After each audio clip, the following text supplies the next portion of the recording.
How's it going, guys? This is Kid here, founder of the Chicago Chess Club. Welcome back to another video here. Please, if you guys haven't done so already, like, comment, and subscribe to this channel where you guys can keep up to date with the latest Chicago chess content here in this channel. Now, also follow our chess club page, the Chicago Chess Club, on our Instagram, the Chicago Chess Movement on Instagram, and also a new and upcoming club, Girls Who Chess _ Chicago, an all-women's chess club here in the city of Chicago with the founder, Katie. Shout out to them. They just had their first event and it was a success. Next event will be happening on March 21st.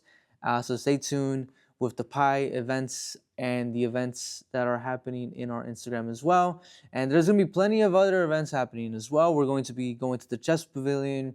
We're going to be at Monday Coffee and plenty of other events as well. Now, this game right here was an insane game. There was a blunder early on in the game. These players play at a very respectable level, and needless to say, my goodness, I loved it. I loved it.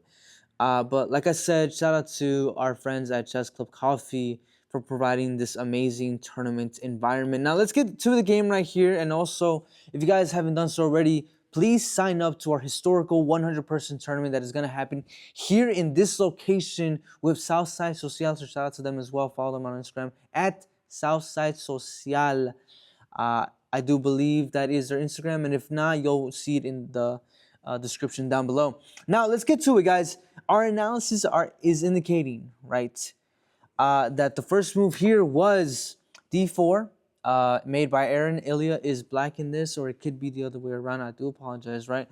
d4, d5, knight f3, knight c6, e3, bishop to g4, c4, e5, and this is our first inaccuracy of the game. Pawn takes on e5, right? Our friend Ilya decides to check with the bishop to g4. Now the common principles, right, of chess is checks, captures, and threats. If you see a check, go for it, or not. If you don't want to go for a check, look for a nice little capture that you can make, or any other captures that you can make in the future. And threats, what are you threatening? What is the opponent threatening, right? Now, my level is of 900, so my understanding of chess is not even up to the 2000 level, where sometimes there's days where I do play like a 2250, right? There's a video about that as well. But yeah, so bishop to b4 check, knight c3, blocking that check from the opponent. The opponent decides to go to d4. That's a mistake, right? I do believe that's just a free pawn. This game is still about equal, given the opponent on the white side 0.4 advantage. Pawn takes, e takes d4. That is the correct move. This is where the blunder happens. Knight takes on d4. The queen can just take and get the queens off early off the board. And I do believe that after this exchange, Aaron would be up a knight, I do believe, right? So let's play it out, right? Queen here, knight takes queen, right? So I do believe that, yeah, it would be a knight and a pawn, right? So they would be up a knight and a pawn. So that doesn't really happen there. What happens instead is that the queen checks on e4, right? Like I said, the common principles of chess is checks, captures, and threats. You know, these players are also humans. They're not AI. They're not computers. They're not going to be able to make the perfect moves, the top engine line moves, things like that, right? It doesn't happen, right? And especially with the next move coming up. The computer suggests to block this check with the pawn move. That is not easy to see. I didn't even see it because what I saw was knight blocking the queen. Right, so instead what Ilya does here is exactly that. Ilya decides to block with the knight while also protecting the bishop here. So the queen can't take the bishop because then the knight would take that queen right there if he were to capture the bishop there. Now, bishop to g5 on part of Aaron, right, attacking this queen right here. The computer suggests the knight to block, but instead what happens here is, like I said, checks, captures, and threats, right? So, because the bishop and the knight is of equal value, right? They just do different things. Ilya decides, hey, why not? Let's just get him off the board, right? So, bishop takes knight. Pawn takes bishop here. Bishop takes on c3. And so, Pawn on f6 is the best move.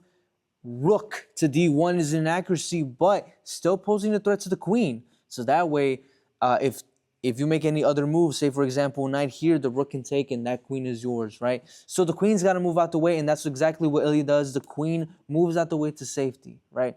And so what's next here is bishop to h4 on part of Aaron. What Aaron should have done is, instead of going here, he should have done this, because that way, if the bishop does go here, the bishop is able to see a lot more, right?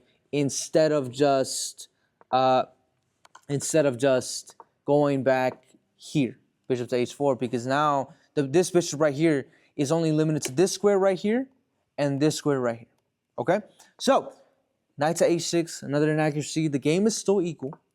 Bishop to e2, knight to f5, another mistake, but still posing a threat right here. Now, Aaron does the correct move by taking that pawn right there. And what Aaron or Ilya should have done is take that pawn right there, which he does. And now bishop to d3, now giving the bishop some squares to breathe, but not a lot of squares to breathe, right? The computer suggests for Ilya to castle here, and that is insane because there's no protection behind that, right? But like I said, these players are humans, they're not AI. They're not always going to see the top engine line, right? They just rely on instinct and their own preparation if they have made any. Knight takes on g3. Like I said, a knight and a bishop is worth the same thing, right? They just do different things. And Ilya said, let's just take it off the board. Pawn takes it, right? Now, what I do believe Ilya is planning here is for this rook to be free, right? So that way maybe there's some threats early on in the game or in the middle game, and things of that nature, right? King to f7. That's an inaccuracy, right? Can't really do that, right? You can't really move your king. Instead, you should have castled, right? Like the computer suggested maybe 2 moves earlier, but the computer also suggests just to retreat, right? Maybe moving this knight and also attacking this queen as well. King to f7, queen to c2, h5. I know what Ilya is trying to do here. Ilya really wants this open. So that way the rook can have a file, or maybe possibly exchange the rooks in the game, right? But this, I do believe what this next move right here happens, you gotta have some balls to do it. You gotta have some balls to do this move, because I wouldn't have done it. I would have said no. I would have kept my king maybe in the middle in this game, because I don't want my king at the edge of the board. But guess what? Aaron just says, hey, I'm gonna go right there, buddy. With maybe you opening this file early on or in the future, right? But this king is gonna be safe because look at this formation. Goodness. That's a whole castle right there. And he castled in his castle. What? Next move. Bishop takes on f3. Bishop takes back. Pawn h4. Ilya wants that file open. He's like, yo, open up. Open up the gates. You heard? Aaron says, no, I'm going to take your queen instead. Queen moves back. And this, my friends, is where all the fun begins. Because rook to d7 check happens, and the computer analyzes it that it's a great move. Queen blocking would be an injustice, right? So instead what Ilya does is block with the knight. But Aaron says, let's sacrifice the rook. Just like the Gotham Chess says, he sacrifices the rook. He says, I gotta do it, right? Because guess what? If the rook happens, right? If the king were to go back, it's mate in 2 because queen to g6 check. Queen's got to block. No other option, and that would be mate, right? Instead, excuse me. Instead, what happens here? Knight to e7, blocking that check, and rook is sacrificed. Queen has to take it. Any other moves? King can't go there. King definitely can't go there because of the queen occupying this file, right? King can't go there, and most definitely not there because that would be made in 2. Ilya, of course, saw this, so that way What he did next was that he took with the queen. He said the faith is already accepted. The queen is off the board. I can't do nothing about it. Rook takes the queen. King takes the rook. And now the king is in open land. The queen can now check on the board on e4. King has to move away. King to f8. And now what Aaron does next is take that free pawn, also attacking the rook as well. And if that rook isn't moved, that rook can also check, or that queen can take the rook, checking the king, and also earning a free rook if Aaron wanted to do it, right? Instead, the rook moves away. Aaron decides to take that pawn. Ilya moves away with the rook once again. And so the correct move would have been bishop to d5, excuse me, because there is mate on the board soon, but that doesn't happen. What happens here is another check, right? Because checks captures and threats. Like I said, these players are humans. They're not going to be able to find the top engine line move here and things like that, and they're also on time. So I believe they were like in this maybe 7 minutes for Aaron, 3 minutes for Ilya or something like that. I can't really remember. But yeah, king moves away. Once again, the queen checks on d7. King moves away on h6, and now Aaron decides, let's go ahead and take that pawn away. That's my pawn now.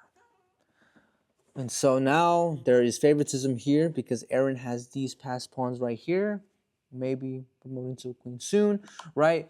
Rook checks the king, and it's a forced move. You really can't go on the side right here. It would be an illegal move. So now you gotta move up because it's a forced move. And so now what happens now is rook to h7, threatening this queen right here. But folks, when you see a check where you can take a piece as well, forking it, you do it. Queen to d2 check, an amazing move. You're checking the king, but you're also taking the rook along the way. King moves out the way to g7. Rook is out of the game. Queen takes on e1. And so now rook takes h4. And instead of retreating here, what Aaron does is let's move forward. Top engine line, by the way. Let's move forward because I ain't scared. Rook moves back on h6. Queen checks once again. King to g6 is the best move.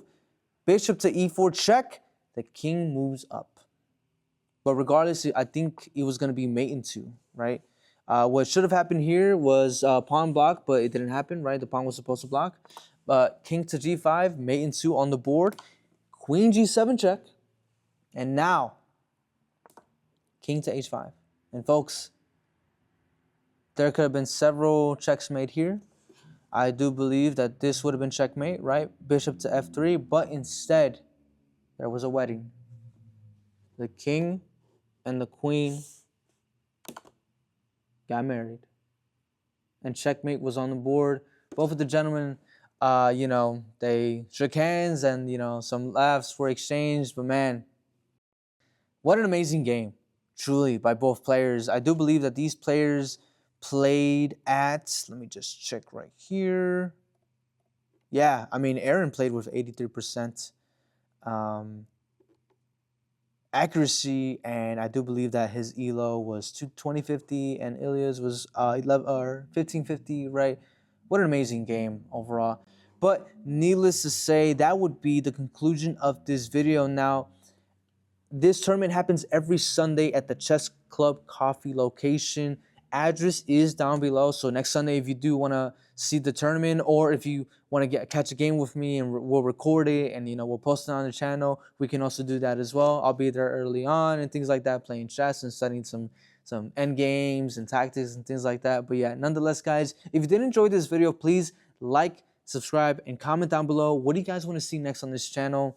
And feel free to check the Chicago Chess Club and the Chicago Chess Movement and Girls Who Chess Chicago and Chess Coffee Chicago and many of the other chess clubs in the city of Chicago for many of the other events happening here. But nonetheless, guys, thank you guys so much for watching this video, and we hope to see you in the next one.